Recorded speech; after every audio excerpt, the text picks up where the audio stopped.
Welcome everybody to Latina Life with Jen and Milena. I am super excited to introduce one of our friends, Monica Fink. She is a freelance Hollywood producer. She's on the red carpets.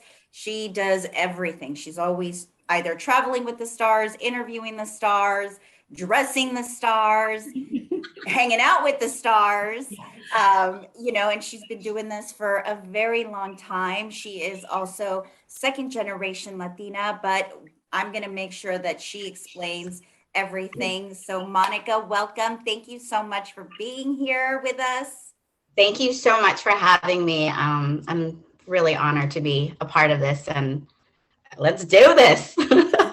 Well, we know your roots are strong here in Southern California. So why don't we start with that? Because you've got an interesting backstory with your family, your grandparents, your parents. Yes. So on my mother's side, they've been here forever. They've never crossed the border. They've been here forever.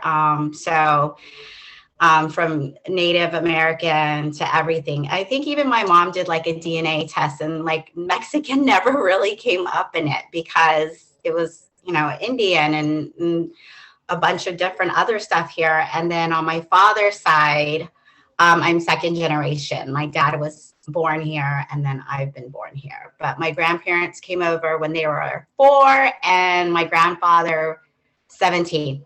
So it's been great. My grandfather came across the border when everybody was at war, and they were looking for a Mexican to come over, men to come over to work the fields. So he left everything behind and started a new life here. And he started in Oxnard and made his way down to South Orange County in Irvine, California, and worked at Sunkist Orange, picking oranges forever there until he retired. And my grandmother did work for California Umbrella Company, but she worked in the fields to begin with, and then retired there. And then she grew up the ladder, and then she ended up being a bilingual translator for the court system when she retired. So because there wasn't a lot of bilingual, she spoke perfect English and perfect Spanish. So that was really good, and she helped a lot of people at that time. And so yeah, it's been good. And my other grandmother worked in the fields and then worked her way into a factory, and just that's it. And my dad and mother had me very young. They were 17 when they had me. Was their only child. And yeah, I grew up in Orange County, and it's been a good ride, I really. But it's interesting because I know you obviously, and I'm sorry, I don't mean to jump in, but like it's very interesting because you're the Latina who grew up in Orange County, right? And obviously, like, we all look Latina, right? But you don't speak Spanish. I do not speak Spanish, and I hate it. No, but is that something that like your parents, because I know a lot of people who don't, because the fact that, they're like, you have to speak English for some reason, or was it just something that never came up? Like, I mean, you know what I mean? Like, do you ever ask them, like, why didn't you teach me Spanish? So my dad always gives me a hard time because I don't speak Spanish because he's bilingual, but I didn't grow up with my dad, really. I mean, I did, but on the weekends. My mother doesn't know Spanish. Now, my grandmother, when she was growing up here, I mean, my grandmother's been here her whole life too, and her mother was born here too.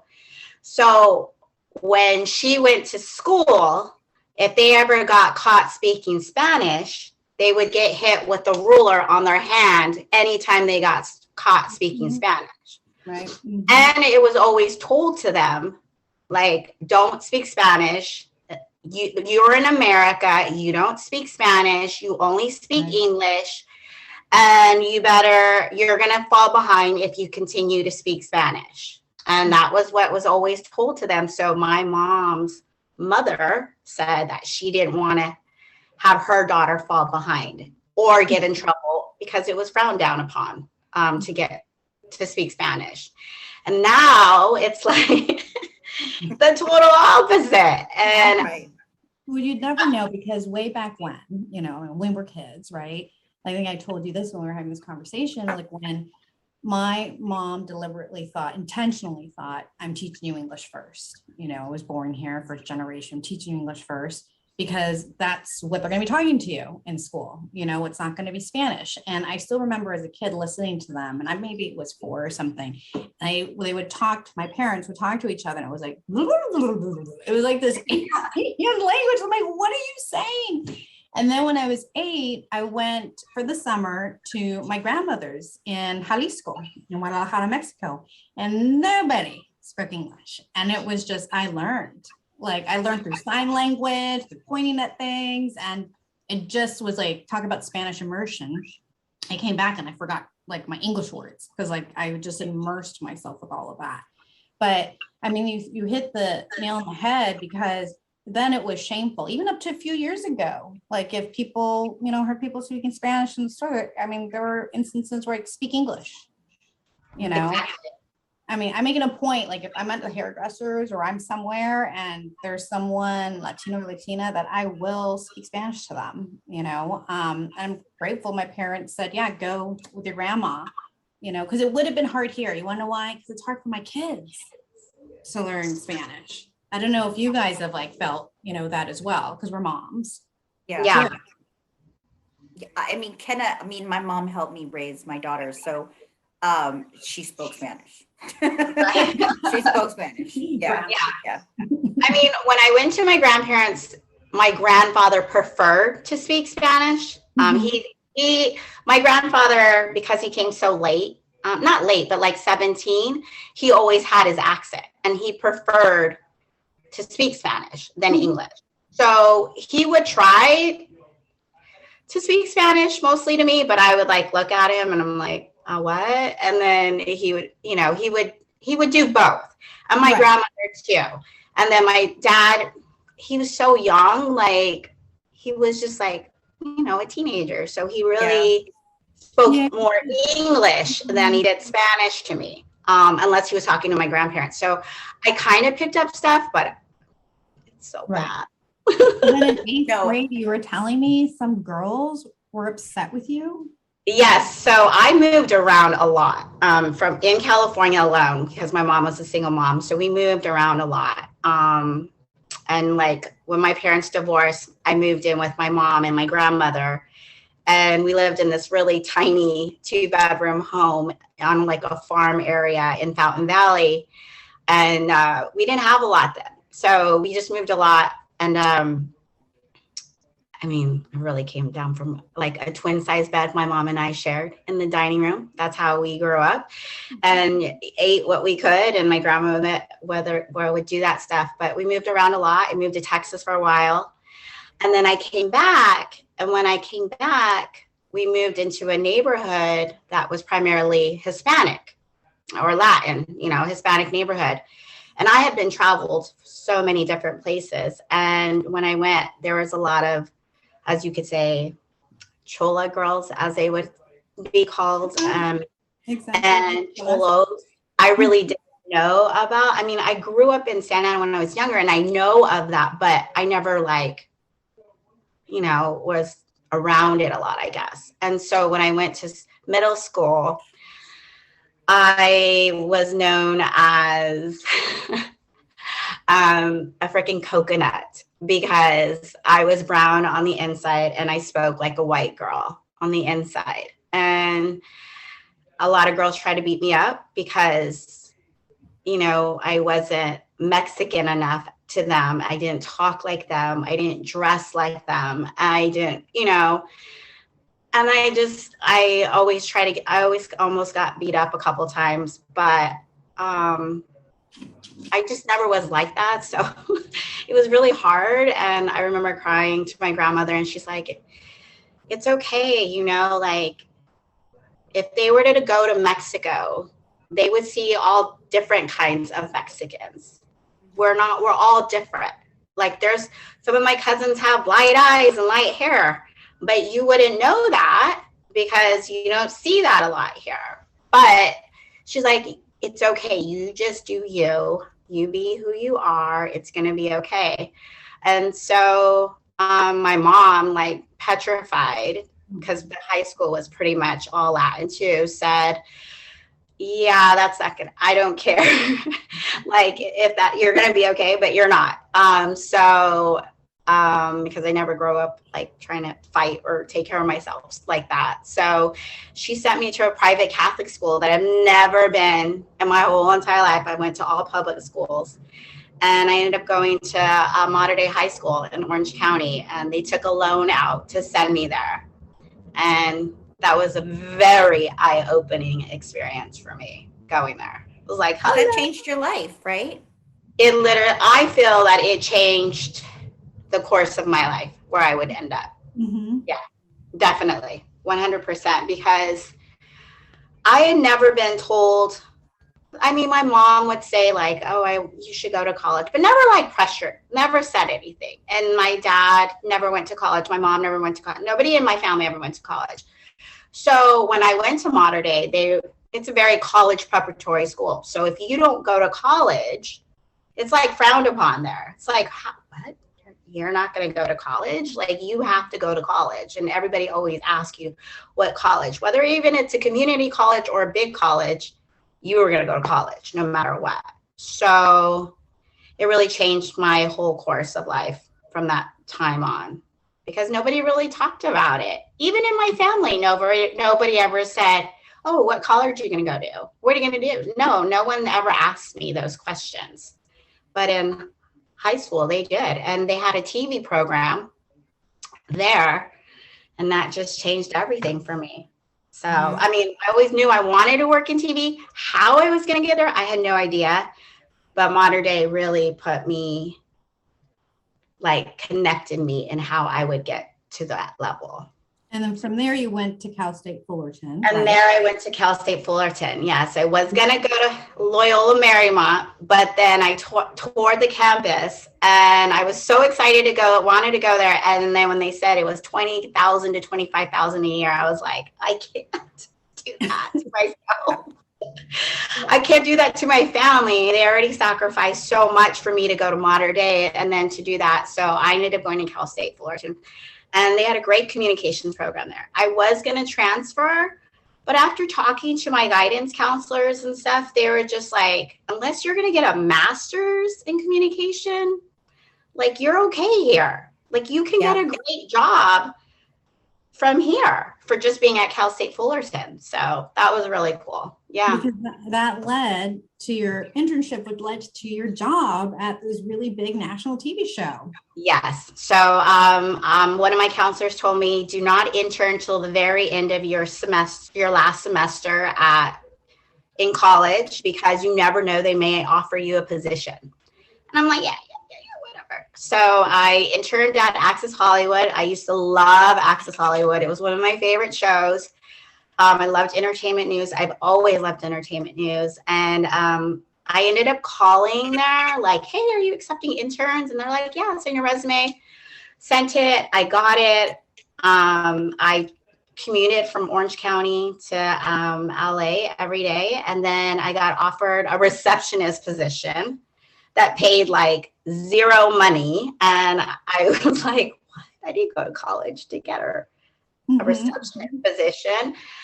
But my counselor was like, it's your foot in the door. Like, you got to just take it. It's your foot in the door.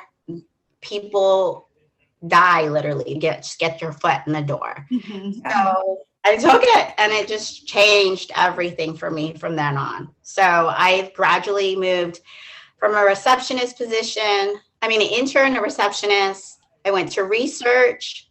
Then from research, I went to research assistant / intern supervisor. I became an intern supervisor, which was weird. And then from there, I went to assistant to the main producer of the show, and travel coordinator for the New York and LA office.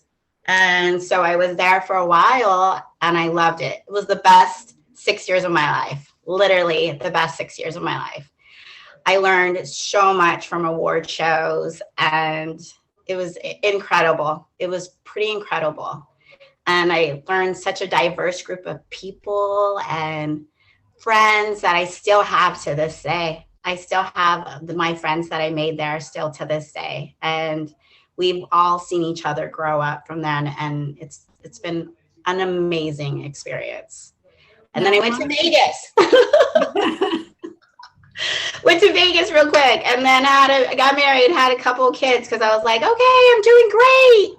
I'm in my older 20s. I should get married. I should have kids because, in Latin culture, you're like an old hen by the time you have kids in your late 20s. And I wasn't told to like do other things, which I think about it and I wish I would have like listened to myself more. But I had babies. And then that's how I became a freelance producer. And I worked for all the TV outlets in Las Vegas, which was great because that was like the height of Las Vegas when a lot of celebrities would host different events or they would do TV shows there. Like The View would come to Vegas and tape their show and so I would go cover it for different outlets such as Extra, Access Hollywood, E! News. I would do stuff for the hotels because they would have big grand openings. And so I would cover for them as a house cruise lots of times for the Cirque du Soleil shows. It was incredible. I opened up the Michael Jackson show and did a whole interview with Michael Jackson's mom. And I was like, oh my God, I can't believe it. And the best part, I think, which changed everything for me is when I interviewed Michael Jackson's kids. I was the first person to get an interview with his kids after he died.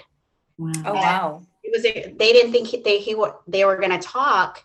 So they didn't send talent out there, and I was just going to get a tour of their show to honor him. And then they ended up talking to me, and that was my first time talking to Blanket. Like that was like a big deal, and that opened the doors for everything for me. So when you said open the doors, you mean in regards to doing interviews? Yeah, to doing more interviews. Like they finally took me, I guess, serious as a producer. Like I was ready to go out there because when I was here in LA, I wasn't really a producer. I was just behind the scenes. Gotcha. So when I was in Vegas, I started to do little things, but my husband at the time was a film producer at Access and he knew how, and so he kind of led me, but that's those interviews were not good, girl. Larry and I first met your husband on the red carpet, but I remember that's how we met too, on the red carpet. So I've always seen you as a field producer. And I just want to say, Monica, because I have to give her props, and I always say this, I'm like, you just get anybody to talk to you. I'm like, don't say no at the SAG Awards. Joaquin's not doing interviews. Joaquin Phoenix not doing interviews. He just won his big award, right? We're like, okay, so he's walking by and Monica's there. Joaquin, how do you feel? Where's the party? And he like stops and he talks. I mean, you just have this face and this voice that you just like pull people in. And it's a talent that a lot of people just don't have. And it's just when you see it in action, it's completely amazing. So kudos to you. No, you're welcome. I think it's just because I don't know, like I've always been taught, and I guess other people have taught me in my life, that everybody's pretty much the same. Like in there, you need to treat people who are at the top of their game from the people who are at the bottom of the game. Like meaning if you're the president or you're the janitor, you need to treat everybody as pretty much the same.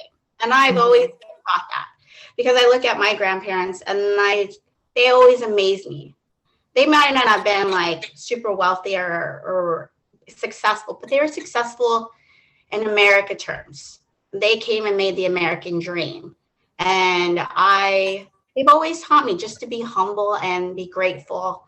And I think that's just how I see people. You never know where anybody's coming from. And so, yeah, I try to do that with everybody. So and then, Jen, one of our producers, when they're like, hey, if they're walking by, you better try to get that interview, no matter what they do. So I have always been taught that because I know I've missed big interviews because of that. And I'm in the beginning, and then I'm like, no, you need to say anything. And if they come over to you, and they did. And when I did that with Oprah, they're like, she's not going to do any interviews. She's not going to do any interviews. She's here just to support Maria Shriver.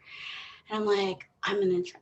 And I'm like, Oprah, what's so important? Why are you here from Ray Shriver? And she's like, and came over, and I'm like, oh my God, Oprah's right here. I'm gonna cry. Oh, It was like, because Oprah is my inspiration. She raised me. And I always said, what do you want to be when you grow up? I want to be Oprah. I want to be Oprah because she made such an impact on my life. And I know she made such an impact on so many people's lives. So that's why I was like, when I interviewed her, I remember leaving and crying and calling my mom. And like, it was like a whole 365 moment for me. And I was just like, yeah. So you're like, if I could get Oprah, I could get anybody. exactly. So I'm like, there's nobody else that you have to worry about. So you're like, I'm good. I'm good. Exactly. Well, and then that led you to your current job right now, because I know you're, People Magazine now is on, essentially streaming and stuff. So you can watch it on TV, and that's where you currently are. Yes. So yeah. you're back out there on the hustle, and you're doing all the red carpets. I mean, everybody knows People. It's not like from, from the magazines to online to now we can see your work on TV. And I guess as you've been going through all of these different places and locations and companies, because you're not, particularly with just one, but People has been like your stopping point at this time. Yes. What kind of stuff did you ever endure or challenge as a Latina? Like, have you had that? Because I know there's not that many of us. I mean, I barely found Jen after all of this time at one of our recent jobs. So, and even you, because all of us have been in the entertainment space, but we never have met. And we're like, you know what I'm saying? And there's not that many of us. And when I say many of us, I mean Latina women who are doing the same thing, who are in the same field, yet we have never we've never met, our paths have never met until obviously I met you because of Jen. Right. So that's why I'm saying, tell us about that experience for you.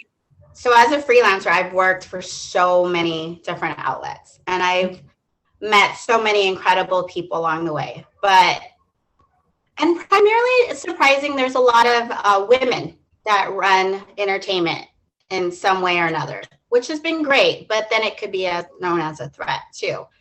But a lot of people always thought that I should be in Telemundo or Univision, or why don't you do Latin people? And I'm like, I don't know Spanish. Like I don't know Spanish, but I've been so lucky, I can say, and grateful in regards to being at Access and opening the doors for me. But it's been challenging as a freelancer. Once I left my everyday job, being a freelancer, it's a hustle.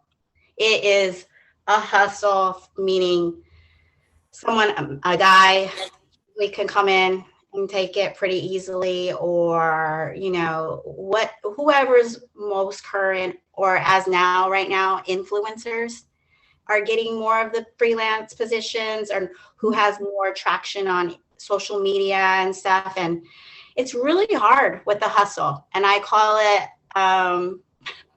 it's either a drought or it's a flood. So either I'm really busy or it's dead. And then you start second guessing yourself as a worker. And I've even tried to get back out there as a full-time job. And it has been hard, really hard, because they really want you to start at the bottom again.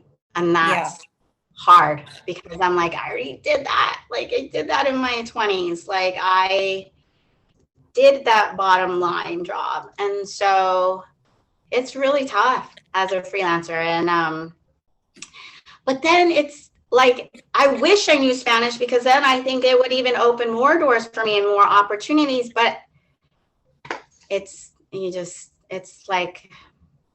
a major seesaw in this business, and there aren't any really Latin women. And it's weird because I don't look at it like that, but when you say it and I think about it, there's only one other Latin woman that I know on the red carpets with me that does what I do. and that's it. You might know she works for AP, Oh, Marcella, yeah. Mhm. Marcella, and she is amazing. And she has the same, like, you know, like, we're just always hustling for the next gig. And I, nobody could understand the hustle, I think, more than her and I when we talk, or Jen, when you and I talk. Like, it's pretty, like, it's pretty amazing when I look back on it and go, wow, I'm here as a Latin American, Mexican American producer on these carpets. And I love it. And Amazing. I'm very grateful. It's Beyond. so great. It's great to see that representation, honestly. Yeah. When you've reached, like, you know, when you come up against certain challenges, what's like the one thing that you fall back on that helps to get you through that? Like, if it's a challenge because you are Latina, or, you know, is there anything that your parents have told you? Well, when I was younger, I would drive, like, I drove my dad's car one time, and then I had a bunch of guys and girls in my car, and I got pulled over for no reason, just got pulled over. And they're like, what are you doing? Where are you going? Because it was in a nicer neighborhood and stuff. And I'm like, I'm going to a football game. Well, where? And I'm like, over there. And they're like, well, why are you in this neighborhood? And I'm like, because my high school is Placer, and because I went to Mater Dei and showed them my school ID, that's when they let me go. And from then on, and like just seeing my dad, and especially my mom has been a huge, my grandparents too, but an inspiration, and just seeing how hard they've worked all their life. And I feel Latin people are one of the hardest working people out there. And I always think, whenever I'm out in the field or anything, I always think, God, I am so lucky. This is my job.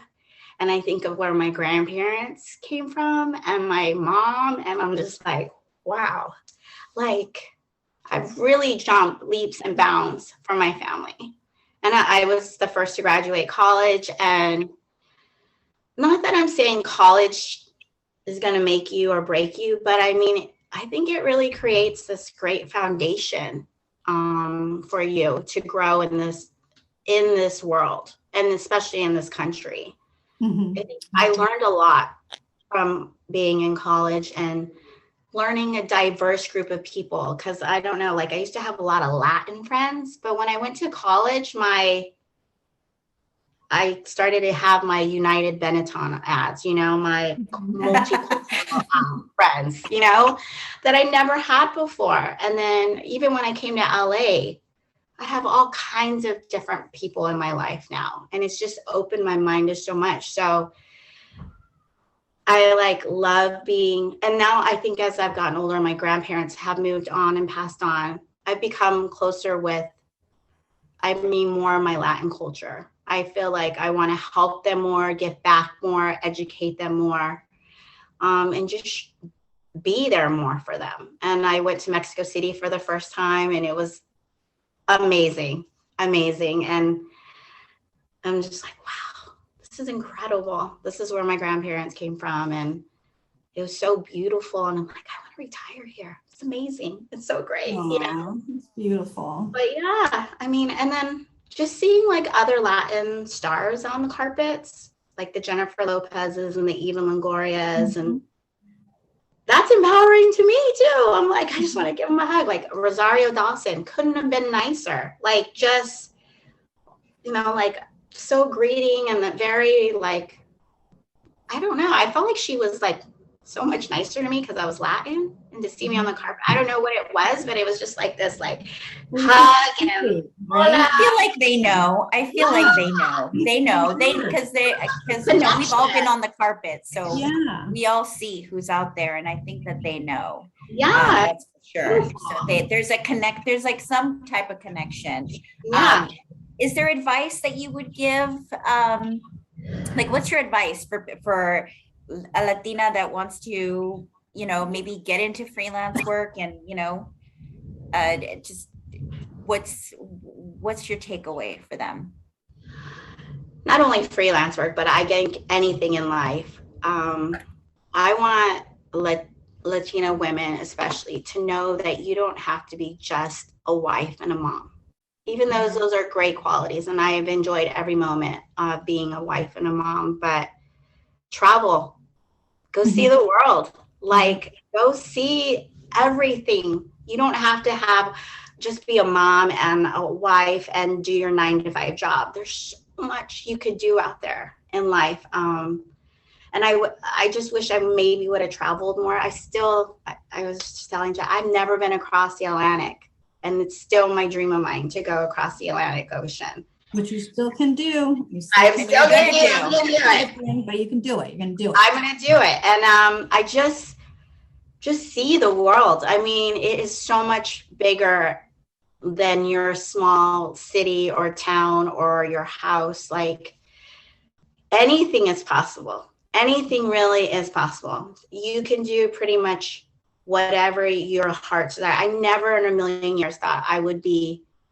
really on red carpets. I said it when I was little. I said, I want to interview people. I want to be on news. I never thought it would happen. And it really has. And so just reach high and explore your options. There's so many amazing options. And there's so many incredible people out there to help you that I didn't realize there really are a lot of great people out there that will help you. And don't take no for an answer. You got to keep going. Just keep going. Because someone will say yes. Someone will say yes. And I think, Jen, that goes with it. When people say, no, you can't interview them. I just remember always saying, you got to try. Because if you don't try, you'll never know. The worst thing, you'll never know. And people have always said, you're not going to get them. You're not going to interview them. Or you're not going to talk to them. And then I'll just put it out there and I get it. Yeah. I just interviewed Kanye West a couple of weeks ago, and that was a random thing. They're like, he's not going to talk. He's not going to say anything. I just said it out, and he just talked right back. Okay. And it just kept going. You just got to just try. You got to keep going, and I think that's with anything in life. If you never ask, you'll never know. Right. Exactly. Don't take no for an answer. No. Yeah, and if you get the no, you move on to the next thing. You move on to the next, or you try again on a different time.